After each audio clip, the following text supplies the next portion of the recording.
गोटे विशाल जंगल थाए। से जंगल ले चारिजण सांग रहुथिले, मूषा, काऊ, हरिण आउ बिलुआ। चारि सांग भितरु बिलुआ किंतु भारी स्वार्थपर थिला। से हरिण को मारी खाइबाकू भारी इच्छुक, हेले सांग हेई सांगर जीवन नहीं से लज्जित हेबाकू चाहू नथिला। सेथिपाई से गोटे चक्रांत चलेला। दिने हरिण गछ तले शोई थाए। चतुर बिलुआ ता पाखकू आसी कहिला, हुके हु हुके हु। अरे हरिण भाई, एठी एमिति शोईच कोन म? मु तम पई गोटे भल खबर आनिची, सुनिले तम मन खुशी हेई जिवो। मु तम पई गोटे पाचिला धानर खेत पाई जाईची। मो सांगरे चल, मु तमको से जागा को नेई जिबी, आउ तमे पेट पूरा धान खाई आसीबो। अरे बा बिलुआ भाई, तमे केते भल। ये खबर सुनी तो मु भारी खुशी। आज पेट पूरा धान खाई आसीबी। चलो चलो जल्दी चलो। बिलुआर मधुर वचन सुनी हरिण ता कथारे राजी हो गला। आ दुहे चलिले धान खेत पाखकू। किछि बाट चलिबा परे सेमाने धान खेत पाखरे आसी पहुंची गले। अरे सते तो बिलुआ भाई, ये खेत तो पाचिला धान रे भरपूर। आउ कोन मु तमको मिछ कथा कहउथिली हरिण भाई? तमे जाओ, पेट भरी धान खाओ। मु एठी से खेत मालिक को जगी बसिची। से धान खेत पाख गाँ रे रहुथुबा चासी हरिर थिला। हरि सह तार स्त्री मध्य रहुथिला। दुहे ताक धान खेतकू गाई छेलीक ठारू बंचेई रखिबा पई खेतरे फास लगाइथिले एवं एकथा बिलुआ जानिथिला। सेथिपाई से हरिण को चक्रांत करी से खेत को नहीं आसीथिला। एते गुडे पाचिला धान देखी हरिण तो भारी खुशी। खुशी रे धान खाऊ खाऊ से हरि लगेइथिबा फासरे पड़ीगला। बिलुआ भाई मते बंचाओ, मु फासरे पड़ी गली। ए फास फिटेई दियो बिलुआ भाई, नहले से चासी आसिले मते मारी दबो। एहे हरिण भाई, एबे तमर कोन हबो? से लोक आसिले तो तम जीवन नै जीवो। ए सब कोन हेई गला तम सह? तमे एमिते कोन कहूच बिलुआ भाई? तम दांत रे ए फास छिंडे मते बंचाओ। हां हेई थांता जे, हेले से फास दौड़ाटा पशु चमड़ा रे हेइची। कथा कोन की मु आज व्रत करिची जे आमिष खाइबिनी बोली। ये केउ प्रकार कथा कहूच? तम पई व्रत बड़ ना सांग? तमे जहा कहूच कुह हरिण भाई, मु जमा मो व्रत भांगी पारिबिनी। नहले बिलुआ भाई मूषा को टिके खबर दियो। लाभ नहीं। से तो आसी एठारे पहुंचला बेलकू काम बढ़ी जीवो। चासी आसी एठारे पहुंची जीवो। ताहले मु कोन करिबी? एमिति पड़ी रहिबा छडा आउ किछि बाट नाही। हौ मु ए बुदा भितर टिके विश्राम नउची, तमे भी विश्राम नियो। बिलुआर एपरी कथा सुनी हरिण दुखरे भांगी पड़िला। किछि उपाय नथिबा हेतु सेठारे सेमती पड़ी रहिला।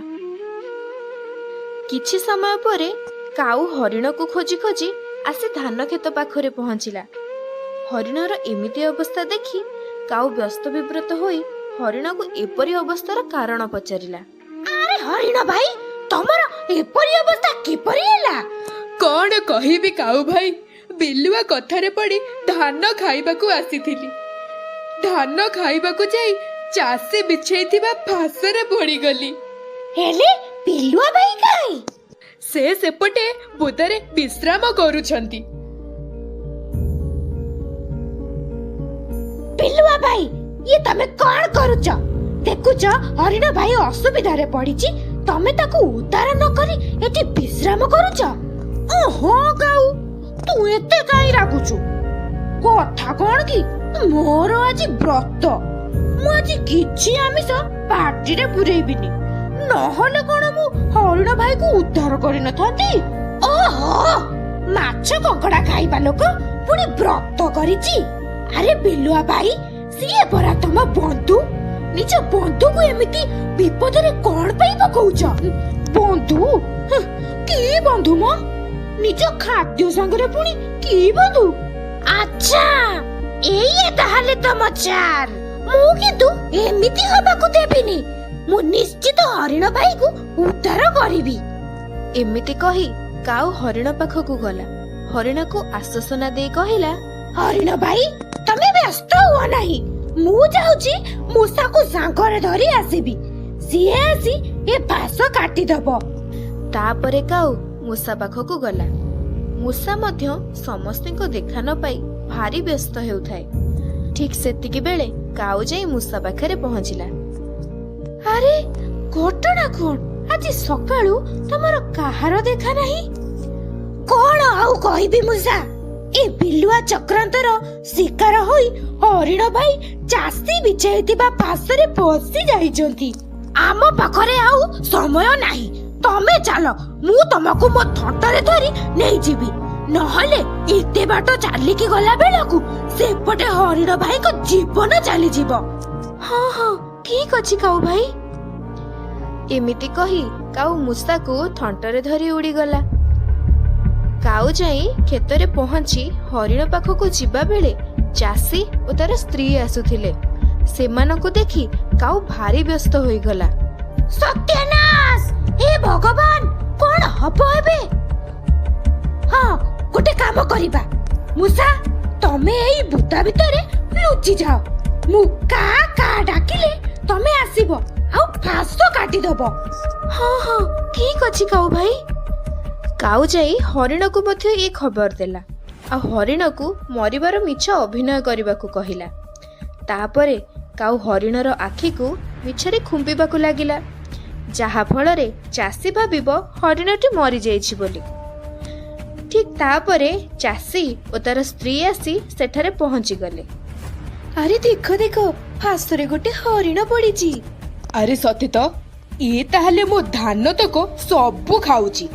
ଆଗ ତାକୁ 2-4ଟା ବାଡେଇ ମୋ ମନ ଶାନ୍ତି କରିଦିଏ। ମଲା ମଲା, ତାକୁ ମାରି ଆଉ ଲାଭ ନାହିଁ। ସେ ତ ଆଗରୁ ମରି ସାରିଲାଣି। ତମେ ଚାଲ ସେପଟ ଫାସଟାକୁ ଦେଖି ଆସିବା କିଏ ପଡିଛି କି ନାହିଁ। ଚାଷୀ ଓ ତାର ସ୍ତ୍ରୀ ସେଠାରୁ ଯିବା ମାତ୍ରେ କାଉ କା କା କରି ମୂଷାକୁ ଡାକିଲା। ମୂଷାକୁ ଆସିବା ଦେଖି ବିଲୁଆ କହିଲା, ଆରେ ସେପଟକୁ ଯାନି। ଚାଷୀ ଯଦି ତତେ ଦେଖିବ, ତୁ ବି ଧାନ ଖାଉଛୁ ଭାବି ତତେ ବି ମାରିଦବ। ଥାଉ, ତମେ ମୋର ଏତେ ଚିନ୍ତା କରନି। ଜୀବନ ଗଲେ ବି ହରିଣ ଭାଇର ମୁଁ ସାହାଯ୍ୟ କରିବି। ବିଲୁଆକୁ ଏମିତି କହି ମୂଷା ହରିଣ ପାଖକୁ ଆସିଲା। ମୂଷା, ତୁ ଜଲ୍ଦି ଜଲ୍ଦି ଫାସ କାଟ। ଆଉ ହରିଣ ଭାଇ, ତମେ ସେମିତି ପଡି ରୁହ। ମୁଁ ଉପରେ ଜଗିଛି। ମୂଷା ଫାସ କାଟିଲେ ମୁଁ କା କା ଡାକିବି ଆଉ ତମେ ତୁରନ୍ତ ଉଠି ଚାଲିଯିବ। ହଉ କାଉ ଭାଇ, ଠିକ ଅଛି। କାଉର କଥା ଶୁଣି ମୂଷା ଓ ହରିଣ ଠିକ ସେହିପରି କାମ କଲେ। ଠିକ ସେହି ସମୟରେ ଚାଷୀ ଓ ତାର ସ୍ତ୍ରୀ ଆସୁଥିଲେ। ଚାଷୀ ଓ ତାର ସ୍ତ୍ରୀର ପାଟି ଶୁଣି କାଉ ମୂଷାକୁ ଜଲ୍ଦି କରିବାକୁ କହିଲା। ମୂଷା ମଧ୍ୟ ଫାସଟିକୁ କାଟିଦେଲା ଆଉ କାଉ କା କା କରିବାରୁ ହରିଣ ଉଠି ଦୌଡ଼ିବାକୁ ଲାଗିଲା। ହରିଣ ପଛରେ ବିଲୁଆ ମଧ୍ୟ ଦୌଡ଼ିବାକୁ ଲାଗିଲା।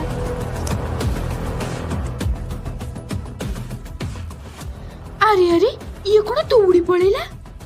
ତମେ ଅନେଇଛ କଣ? ଯାଅ ଦୌଡ଼, ଗୋଡା ତା ପଛରେ। ସ୍ତ୍ରୀ ଠାରୁ ଏମିତି ଶୁଣି ହରିଣ ପଛରେ ଦୌଡ଼ିବାକୁ ଲାଗିଲା। ହରିଣ ତ ଆଗେ ଆଗେ ଦୌଡ଼ି ଚାଲିଗଲା। ପଛରେ ବିଲୁଆ ଦୌଡୁଥିଲା। ଚାଷୀ ବିଲୁଆକୁ ହରିଣ ଭାବି ହାତରେ ଧରିଥିବା ବାଡ଼ିଟିକୁ ଫୋପାଡ଼ି ଦେଲା। ବାଡ଼ିଟି ବିଲୁଆ ଦେହରେ ବହୁତ ଜୋର ସେ ବାଜିବାରୁ ସେ ଆଗରେ ଥିବା ପୋଖରୀଟିରେ ଗଳି ପଡ଼ିଲା। ଯନ୍ତ୍ରଣା ଯୋଗୁଁ ସେ ପୋଖରୀରେ ଛଟପଟ ହୋଇ ବୁଡ଼ି ମରିଗଲା। ଦେଖିଲେ ତ ସାଙ୍ଗମାନେ, କିପରି ବିଲୁଆ ହରିଣର ମନ୍ଦ ଭାବି ତାକୁ ଅସୁବିଧାରେ ପକାଇବାକୁ ଚେଷ୍ଟା କରି ନିଜ ଜୀବନ କେମିତି ହରାଇ ବସିଲା। ସେଥିପାଇଁ ପରା କଥାରେ ଅଛି, ଯେ ପାଞ୍ଚେ ପରର ମନ୍ଦ ତା ମନ୍ଦ ପାଞ୍ଚନ୍ତି ଗୋବିନ୍ଦ।